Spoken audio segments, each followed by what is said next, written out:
ವೀಕ್ಷಕರೆಲ್ಲರಿಗೂ ನಮ್ಮ ವಾಹಿನಿಯ ದೈನಿಕ ರಾಶಿ ಫಲ ವಿಶೇಷ ಕಾರ್ಯಕ್ರಮಕ್ಕೆ ಸ್ವಾಗತ. ಇವತ್ತಿನ ಈ ವಿಡಿಯೋದಲ್ಲಿ ನಾವು ವರ್ಷ 2026 ರ ಜುಲೈ ತಿಂಗಳಿನ 3 ಮತ್ತು 4ನೇ ತಾರೀಕಿನ ದಿನಗಳ ಕುಂಭ ರಾಶಿಯ ದೈನಿಕ ಫಲಗಳನ್ನು ತಿಳಿದುಕೊಳ್ಳಲಿದ್ದು, ಇಲ್ಲಿ ಈ ದಿನಗಳು ಕುಂಭ ರಾಶಿಯ ಜಾತಕದವರ ಪಾಲಿಗೆ ಹೇಗೆ ಸಾಬೀತಾಗಲಿವೆ ಅನ್ನೋದೆಲ್ಲವನ್ನ ಇಲ್ಲಿ ವಿಸ್ತಾರ ರೂಪದಲ್ಲಿ ತಿಳಿದುಕೊಳ್ಳೋಣ. ವಿಡಿಯೋ ಪ್ರಾರಂಭಿಸುವುದಕ್ಕೂ ಮುನ್ನ ಎಂದಿನಂತೆ ನಮ್ಮ ವಿನಂತಿ ಎಂದರೆ, ನೀವಿನ್ನೂ ನಮ್ಮ ಚಾನೆಲ್ ಸಬ್ಸ್ಕ್ರೈಬ್ ಮಾಡಿಲ್ಲವೆಂದರೆ ಈ ಕೂಡಲೇ ನಮ್ಮ ಚಾನೆಲ್ ಅನ್ನು ಸಬ್ಸ್ಕ್ರೈಬ್ ಮಾಡಿ. ಜತೆಗೆ ನಮ್ಮೆಲ್ಲ ವಿಡಿಯೋಗಳ ನಿರಂತರ ಅಪ್ಡೇಟ್ಸ್ಗಳಿಗಾಗಿ ತಪ್ಪದೇ ಪಕ್ಕದ ಬೆಲ್ ಐಕಾನ್ ಬಟನ್ ಕೂಡ ಕ್ಲಿಕ್ ಮಾಡಿ. ನಿಮ್ಮ ಜೀವನದಲ್ಲಿಯೂ ಏನಾದರೂ ಸಮಸ್ಯೆಗಳು ಬಾಧಿಸುತ್ತಲಿದ್ದರೆ ಈ ಕೂಡಲೇ ಸ್ಕ್ರೀನ್ ಮೇಲೆ ಕಾಣ್ತಿರುವ ನಮ್ಮ ಗುರೂಜಿ ನಂಬರಿಗೆ ಕರೆ ಮಾಡಿ ಶೀಘ್ರವೇ ಶಾಶ್ವತ ಪರಿಹಾರ ಕಂಡುಕೊಳ್ಳಿ. ವೀಕ್ಷಕರೇ, ಜುಲೈ ತಿಂಗಳಿನ 3ನೇ ತಾರೀಕಿನ ದಿನವೂ ಶುಕ್ರವಾರದ ದಿನವಾಗಿರಲಿದ್ದು, ಇಲ್ಲಿ ಜ್ಯೇಷ್ಠ ಮಾಸದ ಕೃಷ್ಣ ಪಕ್ಷದ ತೃತೀಯ ತಿಥಿ ಇರಲಿದೆ.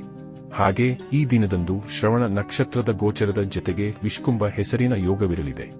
ಚಂದ್ರದೇವನು ಈ ದಿನದಂದು ಮಕರ ರಾಶಿಯಲ್ಲಿ ಗೋಚರಿಸಲಿದ್ದು, ಇಲ್ಲಿ ಸೂರ್ಯದೇವನು ಮಿಥುನ ರಾಶಿಯಲ್ಲಿ ವಿರಾಜಮಾನನಾಗಿರಲಿದ್ದಾನೆ. ಈ ದಿನದಂದು ಅಭಿಜಿತ ಮುಹೂರ್ತವು ಬೆಳಗಿನ 11:57 ಹಿಡಿದು ಮಧ್ಯಾಹ್ನದ 12:53 ಇರಲಿದೆ. ಇನ್ನು ಜುಲೈ ತಿಂಗಳಿನ 4ನೇ ತಾರೀಕಿನ ದಿನವೂ ಶನಿವಾರದ ದಿನವಾಗಿರಲಿದ್ದು, ಇಲ್ಲಿಯೂ ಕೂಡ ಜ್ಯೇಷ್ಠ ಮಾಸದ ಕೃಷ್ಣ ಪಕ್ಷದ ಚತುರ್ಥಿಯ ತಿಥಿ ಇರಲಿದೆ.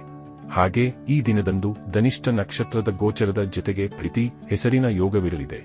ಚಂದ್ರದೇವನು ಈ ದಿನದಂದು ಕುಂಭ ರಾಶಿಯಲ್ಲಿ ಗೋಚರಿಸಲಿದ್ದು, ಇಲ್ಲಿ ಸೂರ್ಯದೇವನು ಮಿಥುನ ರಾಶಿಯಲ್ಲಿ ವಿರಾಜಮಾನನಾಗಿರಲಿದ್ದಾನೆ. ಈ ದಿನದಂದು ಅಭಿಜಿತ ಮುಹೂರ್ತವು ಬೆಳಗಿನ 11:28 ಹಿಡಿದು ಮಧ್ಯಾಹ್ನದ 12:53 ಇರಲಿದೆ. ವೀಕ್ಷಕರೇ, ಇದು ಈ 2 ದಿನಗಳ ಗ್ರಹ, ನಕ್ಷತ್ರ ಮತ್ತು ಯೋಗಗಳ ಕುರಿತಾಗಿರುವ ಮಾಹಿತಿಯಾಗಿದ್ದು, ಈ ಮಾಹಿತಿಯನ್ನೇ ಆಧರಿಸಿ ಈಗ ಈ ದಿನಗಳ ಕುಂಭ ರಾಶಿಯ ಫಲಗಳನ್ನು ನೋಡೋಣ. ಮೊದಲಿಗೆ ಇಲ್ಲಿ ಜುಲೈ ತಿಂಗಳಿನ 3ನೇ ತಾರೀಕಿನ ದಿನದ ಕುಂಭ ರಾಶಿಯ ದೈನಿಕ ಫಲಗಳನ್ನು ತಿಳಿದುಕೊಳ್ಳುವುದಾದರೆ, ಈ ದಿನದಂದು ಚಂದ್ರದೇವನು ಮಕರ ರಾಶಿಯ ಮೂಲಕ ನಿಮ್ಮ ದ್ವಾದಶ ಭಾವದಲ್ಲಿ ಗೋಚರಿಸಲಿದ್ದಾನೆ. ಮೇಲಾಗಿ ಇಲ್ಲಿ ವಿಪರೀತ ರಾಜಯೋಗದ ನಿರ್ಮಾಣವೂ ಕೂಡ ಉಂಟಾಗಲಿದೆ. ಹೀಗಾಗಿ ಈ ದಿನದಂದು ನಿಮ್ಮ ಓಡಾಟದಲ್ಲಿ ವೃದ್ಧಿ ಕಂಡು ಬರಲಿದೆ. ವಿಶೇಷವಾಗಿ ಇಲ್ಲಿ ನಿಮ್ಮ ಸಂಘರ್ಷಗಳು ಕೂಡ ಹೆಚ್ಚಾಗಬಹುದಾದ ಸಾಧ್ಯತೆ ಇರಲಿದೆ. ಇಲ್ಲಿ ನಿಮ್ಮ ಸ್ವಭಾವದಲ್ಲಿಯೂ ಕಿರಿಯ ಅನುಭೂತಿ ಉಂಟಾಗಲಿದೆ. ಅಲ್ಲದೆ ಈ ದಿನದಂದು ನೀವು ಜಗಳ ಕದನದಂತಹ ವಿಷಯದಲ್ಲಿ ತತ್ಪರರಾಗಿಯೂ ಕಂಡು ಬರಬಹುದಾದ ಸಾಧ್ಯತೆ ಇರಲಿದೆ. ಇಲ್ಲಿ ನಿಮ್ಮ ಮಾತುಗಳಲ್ಲಿ ಮಧುರತೆ ಇರದೆ ಹೆಚ್ಚು ಕಠೋರತೆ ಕಂಡು ಬರಲಿದೆ. ಹೀಗಾಗಿ ಇಲ್ಲಿ ನಿಮ್ಮ ಸಂಬಂಧಗಳು ಕೂಡ ನಿಮ್ಮ ಮಾತುಗಳಿಂದಾಗಿ ಬೇಸರಕ್ಕೆ ಈಡಾಗಬಹುದಾಗಿದೆ. ಇಲ್ಲಿ ನೀವು ನಿಮ್ಮ ಬೆಲೆ ಬಾಳುವ ವಸ್ತುಗಳ ಕುರಿತಾಗಿಯೂ ಒಂದಿಷ್ಟು ಬೇಜವಾಬ್ದಾರಿತನವನ್ನು ಹೊಂದಿರುವಂತೆ ಕಂಡು ಬರಲಿದ್ದೀರಿ. ಹೀಗಾಗಿ ಇಲ್ಲಿ ನಿಮ್ಮ ಬೇಜವಾಬ್ದಾರಿಯ ಸ್ವಭಾವ ನಿಮಗೆ ನಷ್ಟವನ್ನು ಉಂಟು ಮಾಡಬಹುದಾಗಿದೆ. ಜತೆಗೆ ಇಲ್ಲಿ ನೀವು ಸಾಕಷ್ಟು ಆಲಸಿತವನ್ನು ಸಹ ಹೊಂದಿರಬಹುದಾಗಿದ್ದು, ಕೆಲಸ ಕಾರ್ಯಗಳಲ್ಲಿ ಹಿನ್ನಡೆಯೂ ಉಂಟಾಗಬಹುದಾಗಿದೆ. ಇಲ್ಲಿ ದ್ವಾದಶ ಭಾವದ ಚಂದ್ರದೇವನು ಇಲ್ಲಿ ನಿಮಗೆ ಮತ್ತು ನಿಮ್ಮವರ ಆರೋಗ್ಯದಲ್ಲಿ ವ್ಯತ್ಯಯ ಉಂಟು ಮಾಡಲಿದ್ದು, ಹೀಗಾಗಿ ಅಗತ್ಯ ಜಾಗ್ರತೆ ಹೊಂದಿರುವಿರಾದರೆ ಖಂಡಿತ ಸಮಸ್ಯೆಗಳು ಬಂದಷ್ಟೇ ವೇಗದಲ್ಲಿ ಶಮನಗೊಳ್ಳಲಿವೆ. ಇಲ್ಲಿ ಹಣಕಾಸಿನ ಲೇವಾದೇವಿಯೂ ಮಾಡದಿರುವುದು ಕೂಡ ಉತ್ತಮವಾಗಿರಲಿದೆ. ವಿಶೇಷವಾಗಿ ಸಾಲವನ್ನ ನೀವು ಪಡೆದುಕೊಂಡಿದ್ದಾರೆ, ಸಾಲದ ಶೂಲ ನಿಮ್ಮನ್ನ ಈ ದಿನದಂದು ಸಮಸ್ಯೆಗೆ ಈಡು ಮಾಡಬಹುದಾಗಿದೆ. ಇನ್ನು ಇದರ ನಂತರದಲ್ಲಿ ಜುಲೈ ತಿಂಗಳಿನ 4ನೇ ತಾರೀಕಿನ ದಿನದ ಕುಂಭ ರಾಶಿಯ ದೈನಿಕ ಫಲಗಳ ಕುರಿತಾಗಿ ತಿಳಿದುಕೊಳ್ಳುವುದಾದರೆ, ಈ ದಿನದಂದು ಚಂದ್ರದೇವನು ನಿಮ್ಮದೇ ರಾಶಿಯಲ್ಲಿ ಅಂದರೆ ನಿಮ್ಮ ಪ್ರಥಮ ಭಾವದಲ್ಲಿ ಗೋಚರಿಸಲಿದ್ದಾನೆ. ವಿಶೇಷವೆಂದರೆ ನಿಮ್ಮ ಲಗ್ನ ಭಾವದಲ್ಲಿ ಈ ಮೊದಲಿನಿಂದಲೇ ರಾಹು ಗ್ರಹದ ಉಪಸ್ಥಿತಿಯೂ ಇರಲಿದೆ. ಹೀಗಾಗಿ ಈ ದಿನದಂದು ಚಂದ್ರ ಮತ್ತು ರಾಹುವಿನ ಯುತಿ ನೆರವೇರಲಿದೆ. ಇದರಿಂದಾಗಿ ಇಲ್ಲಿ ಗ್ರಹಣ ದೋಷದ ನಿರ್ಮಾಣವಾಗಲಿದೆ. ಆದರೆ ಇಲ್ಲಿ ರಾಹುವಿನ ಪ್ರಬಲ ಗೋಚರ ಮತ್ತು ಸಕಾರಾತ್ಮಕತೆಯ ಕಾರಣ ಗ್ರಹಣ ದೋಷದ ಪ್ರಭಾವಗಳು ನಿಮ್ಮನ್ನು ಹೆಚ್ಚು ಬಾಧಿಸುವುದಿಲ್ಲ.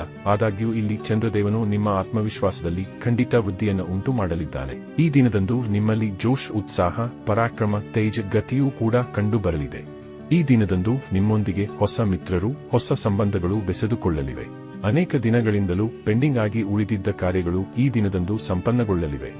ವಿಶೇಷವಾಗಿ ಆಯಾವ ಕಾರ್ಯ ಮಾಡುವುದಕ್ಕಾಗಿ ನೀವು ಕೇವಲ ವಿಚಾರ ವಿಮರ್ಶೆ ಮಾಡುವುದರಲ್ಲಿಯೇ ದಿನಗಳನ್ನು ಮುಂದೂಡುತ್ತಾ ಬರುತ್ತಲಿದ್ದೀರೋ ಆ ಕಾರ್ಯವನ್ನು ಸಹ ಈ ದಿನದಂದು ಸಂಪನ್ನಗೊಳಿಸಲಿದ್ದೀರಿ. ಈ ದಿನದಂದು ಕರ್ಮಹೀನರು ಕೂಡ ಕೆಲಸ ಕಾರ್ಯಗಳಲ್ಲಿ ವ್ಯಸ್ತರಾಗಲಿದ್ದಾರೆ.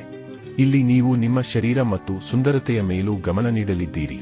ಇಲ್ಲಿ ಉತ್ತಮ ಉಡುಗೆ ತೊಡುಗೆ, ಉತ್ತಮ ಆಹಾರ ಪಾನೀಯಗಳ ಸೇವನೆ ಜತೆಗೆ ಹೊರಗಡೆ ವಿಹರಿಸುವ ಹವ್ಯಾಸಗಳು ನಿಮ್ಮದಾಗಿರಲಿವೆ.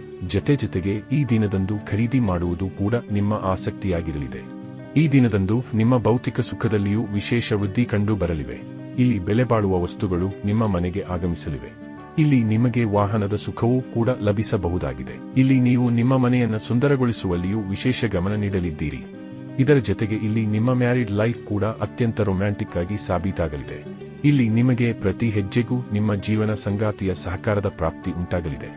ಇಲ್ಲಿ ವ್ಯಾಪಾರ ಕ್ಷೇತ್ರದಲ್ಲಿ ಯಾರು ಒಂದು ದಿನದ ಲೆಕ್ಕದಲ್ಲಿ ಎಷ್ಟು ಸಂಪಾದಿಸುತ್ತಾರೋ ಅದರ 10 ಪಟ್ಟು ಈ ದಿನದಂದು ಸಂಪಾದಿಸಬಲ್ಲವರಾಗಿ ಕಂಡು ಬರಲಿದ್ದಾರೆ. ಒಟ್ಟಾರೆಯಾಗಿ ಇಲ್ಲಿ ಪ್ರಾರಂಭದಲ್ಲಿ ನಿಮಗೆ ಕೊಂಚ ವಿರೋಧಾಭಾಸದ ಫಲಗಳು ಲಭಿಸಿದರೂ ಸಹ ನಂತರದಲ್ಲಿ ಮಾತ್ರ ಭರಪೂರ ಶುಭ ಫಲಗಳ ಸುರಿಮಳೆ ಉಂಟಾಗಲಿದೆ. ವೀಕ್ಷಕರೇ, ಇದು ಈ 2 ದಿನಗಳ ಕುಂಭ ರಾಶಿಯ ದೈನಿಕ ಫಲಗಳ ಸಂಪೂರ್ಣ ಮಾಹಿತಿ. ಈ ಮಾಹಿತಿ ನಿಮಗೆ ಇಷ್ಟವಾದರೆ ವಿಡಿಯೋವನ್ನು ಲೈಕ್ ಮತ್ತು ಶೇರ್ ಮಾಡಿ. ಹಾಗೆ ಚಾನೆಲ್ ಸಬ್ಸ್ಕ್ರೈಬ್ ಮಾಡುವುದರೊಂದಿಗೆ ನಿರಂತರ ವಿಡಿಯೋ ಅಪ್ಡೇಟ್ಸ್ಗಳಿಗಾಗಿ ತಪ್ಪದೇ ಪಕ್ಕದ ಬೆಲ್ ಐಕಾನ್ ಬಟನ್ ಕೂಡ ಕ್ಲಿಕ್ ಮಾಡಿ.